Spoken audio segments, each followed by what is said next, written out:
जय श्री कृष्णा दोस्तों। कामदा एकादशी व्रत कथा। चैत मास की अमावस्या को हमारे भारतीय संवत की अंतिम तिथि होती है। इसकी अगली दिन मतलब अगले प्रतिपदा को आरंभ हो जाता है हमारा नया संवत और दुर्गा भगवती के नवरात्रे के बाद आने वाले चैत के शुक्ल पक्ष की एकादशी को कामदा अर्थात सभी मनोकामनाओं की पूर्ति करने वाला व्रत कहा गया है। इस दिन भगवान वासुदेव का पूजन किया जाता है और गरीबों को दान देने का विशेष महत्व है। तो कथा इस प्रकार है।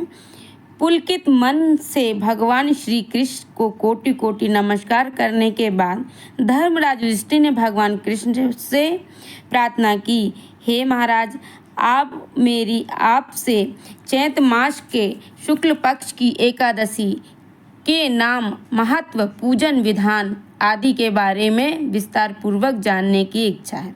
तब भगवान श्री कृष्ण ने कहा, हे राजन, यही प्रश्न एक बार महाराज दिलीप ने महर्षि वशिष्ठ से पूछा था। तब वशिष्ठ जी ने जो कथा महाराज को सुनाई वही कथा मैं आपको सुनाता हूँ।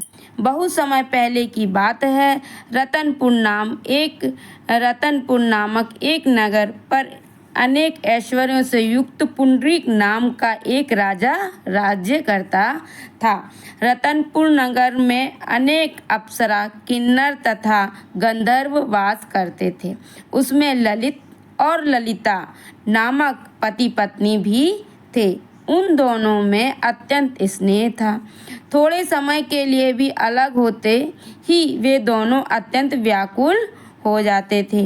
एक समय पुंडरीक की सभा में अन्य गंधर्वों के सहित ललित भी गान कर रहा था। गाते गाते उसको अपनी प्रीतमा ललिता का ध्यान आ गया। उसका ध्यान भंग हो गया और गायन का स्वरूप बिगड़ गया। ललित के मन का भाव जानकर कोटिक नामक नाग ने पद भंग होने का कारण राजा से कह दिया।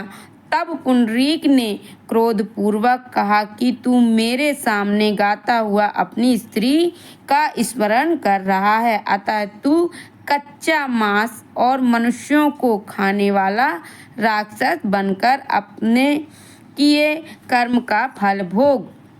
पुंडरीक के श्राप से ललित उसी समय विकराल राक्षस हो गया।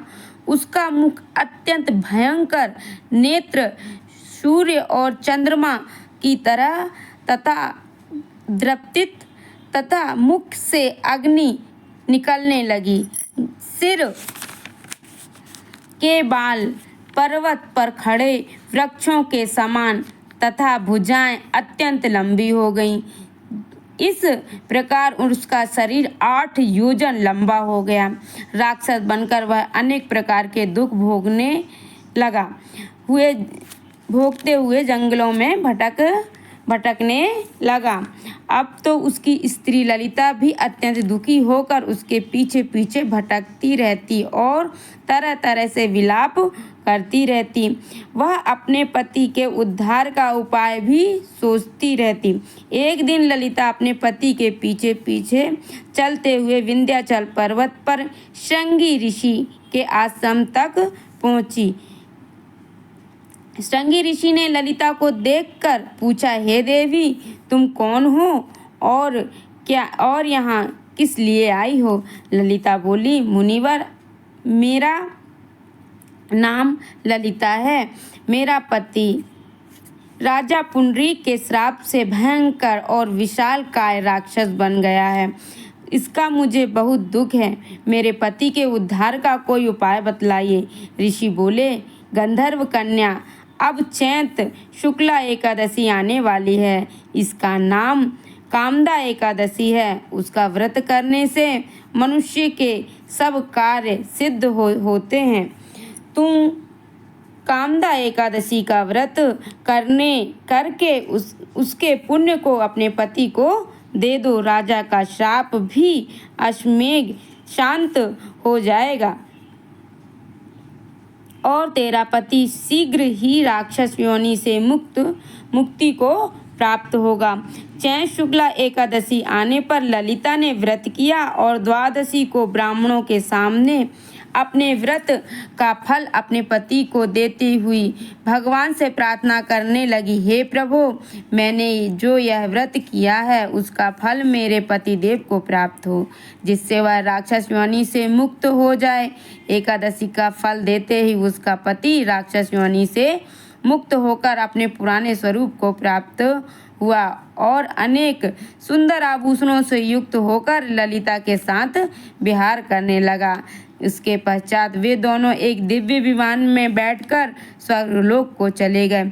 वशिष्ठ मुनि ने आगे कहा, हे राजन, इस व्रत को विधि पूर्वक करने से समस्त पापों का नाश हो जाता है तथा राक्षस आदि की योनियां भी छूट जाती हैं। संसार में इसके बराबर कोई और दूसरा व्रत नहीं है। इसकी कथा पढ़ने या सुनने मात्र से ही वाजपेयी यज्ञ का फल प्राप्त होता है। श्री राधे राधे। मिलते हैं आपसे अगली कथा में।